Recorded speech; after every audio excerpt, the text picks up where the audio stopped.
This video has been prepared to help developers and flood risk assessment consultants understand what the new National Flood Risk Assessment and new National Coastal Erosion Risk Mapping are.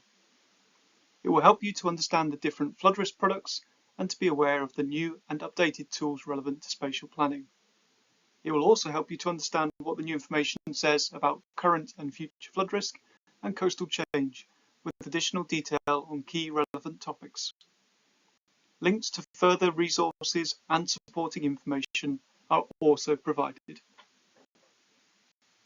This video is split into several chapters for ease of access, covering the Environment Agency's role in flood risk management, an introduction to our new flood risk and coastal erosion datasets and where they can be accessed, improvements to the flood map for planning, what new coastal erosion risk data we've published and where it is hosted, key topics for planning, where you can find further resources to help you, and an additional chapter with more technical details for consultants preparing flood risk assessments.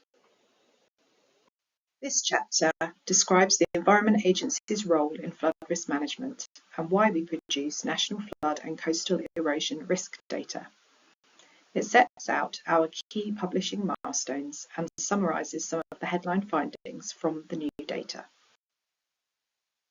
Our principal aim as an organisation, set out in the Environment Act of 1995, which created us, is to protect and enhance the environment and support sustainable development. We have a direct role in managing flood risk from main rivers, the sea and estuaries, building and maintaining defences and other flood risk management infrastructure, and warning and informing people about risk from these sources. But as this diagram attempts to show, we also have a strategic overview role for all sources of flooding, including producing a national flood and coastal erosion risk management strategy, but crucially in this context, providing national, publicly available data and information on flooding and coastal change, to inform decisions made by all those risk management authorities in the flood family. Understanding of flood and coastal erosion risk is the first step in managing these risks effectively, including through decisions made on the location and design of new development. The Environment Agency has been producing national flood risk datasets to support planning decision makers for over 20 years. Our data has co-evolved with planning policy, starting with a basic approach to managing present-day river and sea risk, progressing to today's more sophisticated approach, which considers multiple sources of flooding for both present day and for the long term. Throughout this period, much of our flood risk information has been continuously improved, with flood zones updated quarterly and new lead local flood authority models added to our surface water maps annually. As a result, the planning system has now become quite accustomed to changes in our understanding of risk. The government has outlined growth as one of its core missions, including a target to deliver 1.5 million new homes across this Parliament. We also know that protecting communities from flood risk remains a priority. Our new data should help the planning system to consider flood risk in a more certain and predictable way, instilling greater confidence in planners and developers to pursue the right kinds of development in the right places. Our data should also help to alleviate the current burden on developers and local planning authorities to undertake flood risk assessments, helping to speed and smooth both the local plan preparation process and the development management process, while providing more certain outcomes for all.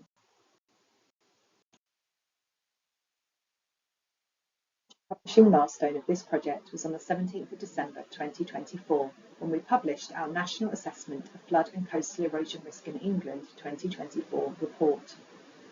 This gave our explanation and picture of current and future flood and coastal erosion risk in England, using new flood and coastal erosion risk data.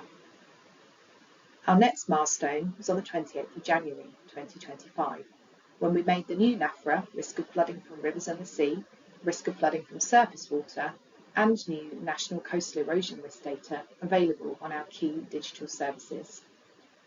Looking ahead, our next milestone, and the key one for you, is on the 25th of March 2025, when we will publish additional new flood risk data on the Flood Map for Planning service, including updated flood zones. The headline figures from our national report show that there are currently 6.3 million properties at risk of flooding from at least one of rivers, the sea and surface water risk, with that figure set to rise to 8 million by mid-century. 3,500 properties are now understood to be at risk of coastal erosion by 2055, but that figure could increase to nearly 20,000 by the end of the century. This is with shoreline management plans delivered. This 3,500 figure could rise to 32,800 by 2055 if SMPs were not delivered, a 9-fold increase. Planning plays a crucial role in ensuring we are building a nation resilient to the effects of climate change. This chapter introduces our different digital services and the audiences they're aimed at. Our new data is available across several digital platforms. For each platform, we have selected those datasets we think best fit the platform's main users. Our Check Your Long-Term Flood Risk service is aimed at residents and businesses making short and medium-term decisions about preparing for a flood. Users can search by postcode and see the flood risk in their area of interest. Our Flood Map for Planning service is aimed at planners and developers and those carrying out flood risk assessments or FRAs, helping to inform the long-term decisions about the location and design of development required by planning policy. We show our coastal erosion information on Shoreline Management Plan Explorer, which you can also access from the Check Coastal Erosion Risk for an Area in England website. These pages are aimed at planners, developers and coastal practitioners, but also members of the public. All the data we publish on all those services are available via the NaFRA Data Services platform. Chapter 3. This chapter focuses on the improvements we're making to the Flood Map for Planning and summarises how the new data should be used for development planning. On the 25th of March 2025, we'll be updating the flood zones to reflect both existing local models and the new and improved national model. The flood zones are defined by government planning guidance and will continue to show the present-day flood risk from rivers and sea, ignoring the benefits of existing flood defences. Our analysis suggests the flood zone will not change very much at the national scale. Our new improved modelling does mean that in some areas our understanding of flood risk will change. For some areas the flood zones will grow and for others they will shrink. Whilst the total area covered by flood zones 2 and 3 combined does not change significantly, in locations where flood zone changes correspond with prospective development, this change needs to be accounted for. We'll also add layers showing river and sea flood extents with existing flood defences in place for both the present day and a climate change scenario. Among others, this will include a 1 in 30 defended scenario, which should help LPAs identify functional floodplain or flood zone 3B in strategic flood risk assessments. More details on this to follow. Undefended river and sea flood extents will also be provided for both present day and climate change scenarios. To map the possible effects of climate change on future flood risk from rivers and sea, we've followed our own climate change allowances guidance and selected a scenario and long time horizon which will be sufficient for most residential and commercial developments. And finally, we'll be displaying surface water flood risk extents on the Flood Map for Planning for the first time, further raising the visibility of this important source of flooding to planners and developers. This will just be a present day scenario to start with, but we expect to add a climate change scenario and depth information for surface water flood risk in due course.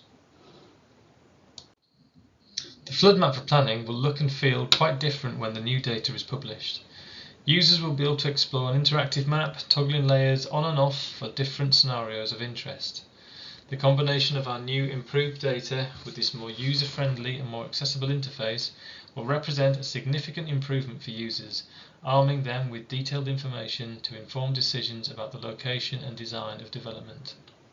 As before, users will still be able to draw around a site of interest and request more detailed flood risk data through the service. We've provided a video to show you what the updated Flood Map for Planning service will look like from the 25th of March. Details on how to access this are provided later in the video. The 25th of March represents just the start of the NaFRA 2 information we'll be making available that will help inform decisions on new development. We expect the first updates to start emerging later this year when we'll incorporate more local models, including those where flood zone updates were paused during the NaFRA 2 preparations.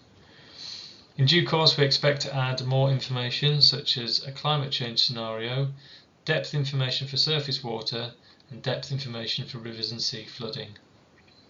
We expect to provide quarterly updates of the flood risk information on flood map for planning, but during the first year after publication, updates may be more or less frequent as we establish our new processes. The updated flood zones will need to be used to check if the Environment Agency should be consulted. The flood zone should also be used to check if a proposed development type is incompatible with the flood zone and whether the exception test is needed. In addition to the flood zones, the new climate change scenarios for river and sea flooding and the new surface water information will need to be used to inform decisions about whether development proposals need a flood risk assessment, whether the sequential test is needed, and how they're applied. Please note that we are not publishing new data on residual flood risks such as the consequences of flooding in the event of flood defence breach. Residual flood risk will still need to be assessed by those undertaking flood risk assessment, as policy requires residual risks to be safely managed. Please be aware that LPAs are likely to be reviewing their local approach to applying the sequential test to make use of the new data. Do look out for changes to local guidance on the sequential test. This chapter introduces our new coastal erosion risk data. We've now released our new National Coastal Erosion Risk Map, or NCERM. Our new information provides an up-to-date picture of coastal erosion risk, which includes the possible effects of climate change and provides a more comprehensive assessment of property types. By hosting the new NCERM on Shoreline Management Plan Explorer, it is much more accessible than before. Our previous National Coastal Erosion Risk Map was produced back in 2012 and only received minor updates in 2015 and 2017. The new NCERM has three variables which, when combined, form NCERM's erosion risk scenarios. Firstly, the management scenario is taken from the shoreline management plans. Users can either assume that SMP will be implemented or assume there will be no future intervention. Secondly, the climate change scenario. Users can select a present-day climate where current rates of erosion are projected into the future, or two climate change scenarios of varying levels of precaution. Finally, the time horizon. The user can select either the medium term to 2055 and/or the longer term to 2105. Both of these time periods are taken directly from the shoreline management plans. Here we can see a visualization of what the project has achieved by going from the image on the left to the one on the right. The new NCERM will better inform developer decisions about the location and design of development, which could be affected by coastal erosion or which could increase the risk. Areas potentially at risk of coastal erosion are now much easier to identify, and because this information is presented alongside shoreline management plan information about the intended approach to manage coastal erosion risk in the area, you will be more easily able to understand any reliance on these future interventions. In most cases, developers will need to consider the potential effects of climate change on coastal erosion for the long-term 2105 scenario, but further assessment may be required for developments with lifetimes significantly beyond this. You should also check the local plan for any coastal change management area, or CCMAs, the designations of these and any other relevant local policies. These may place restrictions on the type and durability of development that may be considered acceptable in coastal erosion risk areas. The new NCERM is likely to be key evidence for local planning authorities to designate new and amend existing CCMAs, but does not itself represent a CCMA designation. Coastal change vulnerability assessments are likely to be required with planning applications for development proposed in CCMAs. They may also be required for development outside CCMAs, but where NCERM indicates there is a coastal erosion risk. We are looking into the potential of producing additional supporting information for those considering development in areas of risk of coastal erosion, including advice on how to access and use available tools. Chapter 5. In this chapter, we're going to run through some of the key topics likely to be relevant to our new data and its implications for development planning.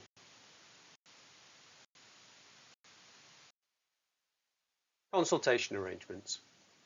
Although the Environment Agency is releasing new data, including climate change scenarios, consultation arrangements are not changing.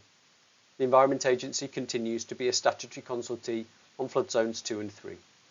Flood zones do not account for climate change, and local planning authorities will continue to apply the standing advice process on gov.uk to determine if the Environment Agency should be consulted. We're also making clear that we're not asking local planning authorities to consult with lead local flood authorities beyond existing statutory consultation arrangements for major developments. Strategic flood risk assessments. We know that many local planning authorities are considering the implications of recent National Planning Policy Framework revisions and may be planning local plan reviews and updates to strategic flood risk assessments as a consequence. Our hope is that our new data arrives at a helpful time to support this work. We're confident our new data will improve both the quality and the coverage of strategic flood risk assessments, whilst making them cheaper and easier for local planning authorities to prepare and maintain. Live applications. Planning decisions will need to account for the new data as soon as it's published. Local planning authorities will need to use the new data to rescreen all new and existing live applications to check whether flood risk has been properly accounted for, including checking whether the Environment Agency needs to be consulted. If the new data results in a significant change to our understanding of flood risk, local planning authorities may need to ask applicants to provide new or to update existing flood risk information. We're providing support to local planning authorities to help them deal with live cases. Live appeals. Our new data also has the potential to affect a small number of live appeals. We've briefed the Planning Inspectorate that new data is coming. They will need to consider the implications of the new data for relevant cases and decide whether further assessments or changes to proposed developments are needed. Nationally significant infrastructure projects. Acknowledging the potential impact of the new data on live nationally significant infrastructure projects, we're writing to the applicants of all live cases to highlight the new data and to provide advice on how it should be accounted for.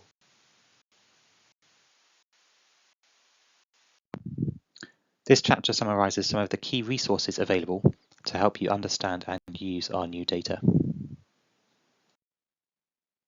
We've added links to all the places you can view our new flood risk and coastal erosion risk data and information. We're producing briefing materials for developers and FRA consultants to help them understand the new data and how it should be used. We'll be sharing these materials in several ways. We'll be providing them to local authorities so they can use them in local developer forums and to help answer any questions they may receive. We'll be sharing them on a dedicated section on the Town and Country Planning Association's website. And we'll be distributing them to local contacts via our area teams. Thank you for taking time to learn about our new flood and coastal erosion risk data.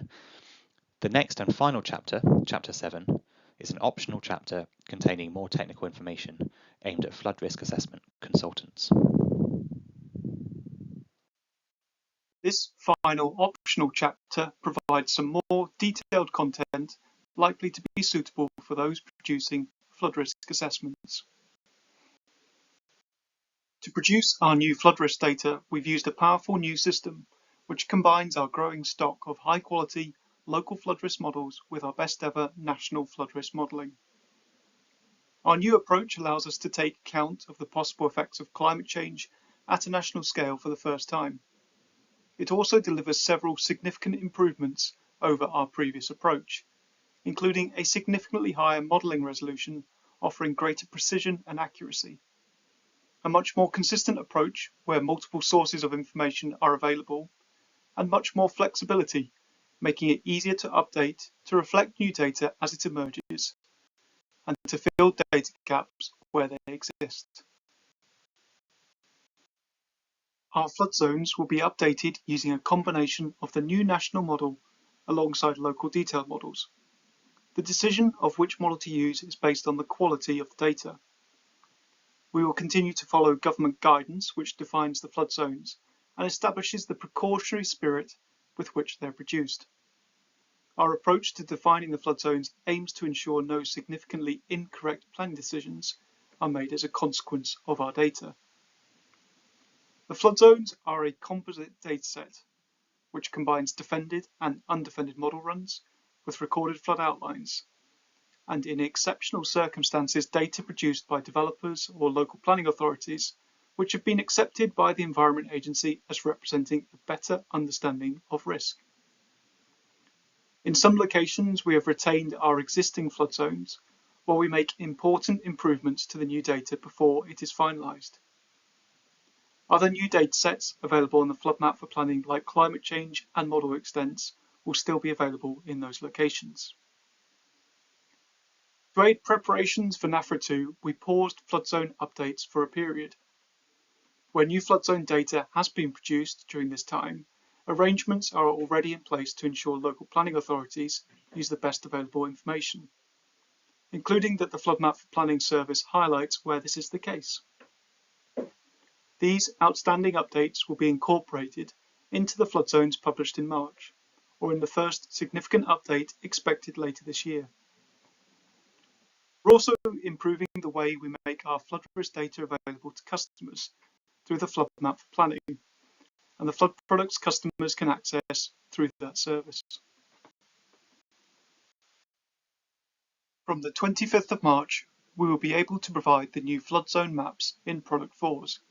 However, the new height and depth information from NaFRA 2 will not be available initially.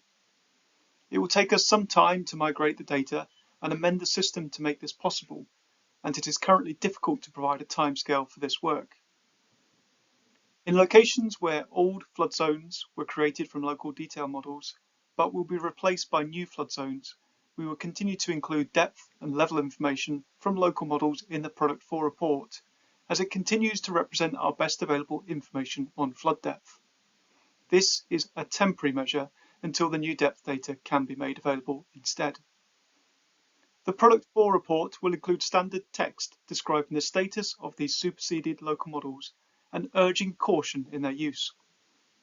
Where there is doubt about whether the data we hold is suitable for the use in flood risk assessments, we encourage applicants to seek pre-planning chargeable advice so we can discuss this in further detail. When considering sites for potential development and producing flood risk assessments, some of the available flood risk datasets remain unchanged. Main rivers remain those designated and shown on the flood map for planning. Applications for development in close proximity to main rivers will still require consultation with the Environment Agency. Watercourses not designated as main rivers are classified as ordinary watercourses. It is important to note that when considering the risk of flooding from rivers in the sea, this includes risk from both main rivers and ordinary watercourses. Flood defences include raised walls and embankments and pumping stations. The information we show on the flood map for planning includes both Environment Agency and third-party flood defences. Where development is proposed in proximity to main river or sea flood defences, the Environment Agency will also take a position on whether a flood risk activity permit is likely to be required. Although these permits are regulated separately to planning, if a development is unlikely to obtain a permit where one is required, we may request changes to the development at planning stage. Other permits and consents may be required if development may affect ordinary watercourses, for example from the lead local flow authority or an internal drainage board. Water storage areas include locations where floodwater is designed or required to be stored in times of flood to alleviate flooding. In most cases, water storage areas will fall within flood zones 2 or 3. In our strategic flood risk assessment guidance, we recommend that water storage areas should normally form part of a local planning authority functional floodplain designation in strategic flood risk assessments. This means that most development is unlikely to be suitable in water storage areas. The location and extent of water storage areas is unchanged by NaFRA 2. It is important to note that water storage area capacity and function can be exceeded, so in some cases the flood extents may extend beyond their designated extents. Reservoir flood extents are not shown on the flood map for planning, but are included on Check Your Long-Term Flood Risk. The reservoir flood maps and details of how these were produced can also be found on the DEFRA Data Services platform. For new development, it continues to be important to consider the impact of reservoir flood risk on proposed development, and also the implications of proposed development on reservoirs. The planning practice guidance also offers more guidance on how to consider this form of flood risk. Some previously available datasets have also been removed as they are no longer considered the best available information. This includes the areas benefiting from defences dataset, and also the reduction in risk of flooding from rivers and sea due to defences. This dataset has been temporarily discontinued, but we do expect to produce a new version in due course. Finally, the National Coastal Erosion Risk Map was not previously available on the Flood Map for Planning service, although it can be accessed through Shoreline Management Plan Explorer. The flood map for planning will not map flood zone 3B functional floodplain. Responsibility for doing so remains with local planning authorities in their strategic flood risk assessments. The new data will, however, help local planning authorities map functional floodplain, as it will allow them to do so more comprehensively, rather than just in locations where we have detailed models, and we will help them to keep designations more up to date. If a SFRA is out of date or it doesn't contain any data mapping functional floodplain in a location of interest, the 1 in 30 defended scenario and water storage areas could help inform flood risk assessment to identify the likely presence or absence of functional floodplain or a level or risk commensurate with it. In such cases, the onus will be on the applicant to undertake their own assessment of functional floodplain with reference to our data. Feedback has told us that users would like more clarity about which of our new data sets are suitable for use in planning. In due course, we want to make the Flood Map for Planning service more of a one-stop shop with all relevant information in a single location. Until this time, relevant data is available across several digital services. We have produced a diagram reproduced on the slide which aims to provide greater clarity. It uses a traffic light system to set out which data sets are always suitable, never suitable, or maybe suitable, with additional information and assessment usually needed. The diagram has been made available on the TCPA's website. You will find a link on the Resources chapter. Both the new NaFRA and National Coastal Erosion Risk Mapping use climate change allowances in line with existing .gov.uk guidance. The flood risk assessments, climate change allowances, are based on the current UK CP18 climate science. We selected a climate change scenario and time horizon likely to be suitable for most common residential and commercial development types. However, some developments may need to carry out further assessment of the impact of climate change. For example, nationally significant infrastructure projects, or NCERMs, may need to consider a credible maximum scenario.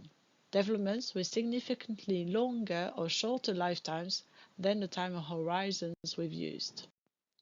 All data sets shown on the flood map for planning will be available from the DEFRA Data Services platform, allowing users to use data feeds or to download the data. We recommend that the data feeds are used which allow for more efficient updates when future updates take place. Flood zone 2 and 3 will no longer overlap, with clear attribution between the flood zones.